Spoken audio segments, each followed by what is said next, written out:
महात्मा गांधी पोलिसांची कारवाई. बनावट नंबर प्लेटचा वापर करून शासनाची फसवणूक, 2 संशयितांवर गुन्हा, 10 लाखांचा आयशर टेम्पो जप्त.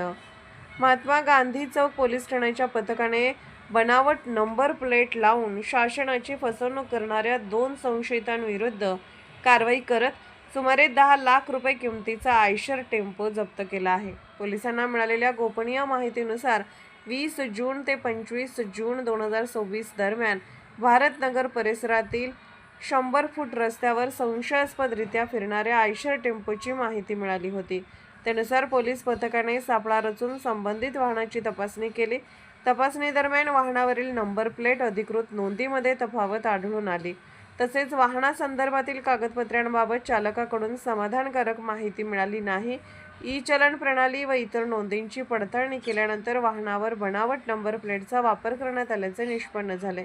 पोलिसांनी वाहन ताब्यात घेतले असून या कारवाईत 2 संशयितांची नावे समोर आली असून पुढील तपास सुरू आहे. ही कारवाई पोलीस अधीक्षक तुषार दोशी, अपर पोलीस अधीक्षक कल्पना बारवकर, उपविभागीय पोलीस अधिकारी प्रणिल गिल्डा यांच्या मार्गदर्शनाखाली करण्यात आली. कारवाईत पोलीस उपनिरीक्षक पूनम पाटील, हेड कॉन्स्टेबल सचिन कुंभार, राहुल क्षीरसागर, सर्जेराव पवार तसेच इतर पोलीस कर्मचारी सहभागी होते.